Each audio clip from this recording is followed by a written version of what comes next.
কৃষি দপ্তরের ডেপুটেশন প্রদান AIKKMS এর পক্ষ থেকে। মূলত কৃষকদের বিভিন্ন দাবি দাওয়াকে সামনে রেখে আজ এই ডেপুটেশন প্রদান করা হয়েছে এবং স্মারকলিপি তারা তুলে দিয়েছেন কৃষি অধিকর্তার নিকট বলে জানা গেছে। গোটা বিষয় নিয়ে অবশ্য কি রয়েছে নেতৃত্বদের বক্তব্য শুনুন।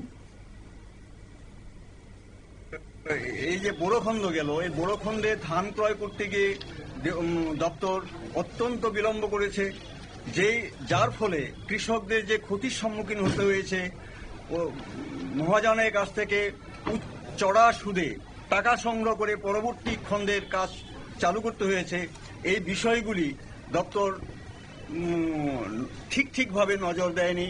অন্যান্য বছর মে মাসে ধান ক্রয় হয়ে যেত, এবার মে গেল, জুন গেল, জুলাইয়ে আজকে প্রায় শেষের পথে, তো এখন ২৬ তারিখ তারা ধান নেবে বলে সিদ্ধান্ত নিয়েছে। তো এই বিষয়গুলি আমরা সামনে রেখে, তাছাড়া আরও একটা বিষয় ইম্পর্টেন্ট, যে চাষিদের যে কিষাণ নিধি দেওয়ার সংকল্প বা পরিকল্পনা বা সিদ্ধান্ত কেন্দ্রীয় সরকার নিয়েছে, যেখানে পর্চা যাদের আছে তারাই কৃষি ঋণ পাবেন। আপনারা শুনলেন নেতৃত্বদের বক্তব্য এবং তারা আজকে কৃষকদের বিভিন্ন দাবি দাওয়া নিয়ে প্লে কার্ড হাতে নিয়ে তারা কৃষি অধিকর্তার নিকট ডেপুটেশন প্রদান করেছেন এবং আগামী দিনে কৃষকদের স্বার্থ রক্ষার তাগিদে দপ্তর যেন এই বিষয়ের দিকে নজর দেয় সেই দাবি আজ তারা রাখলেন। নিয়ে নিচ্ছি ছোট্ট একটি বিজ্ঞাপন বিরতির সঙ্গে থাকুন।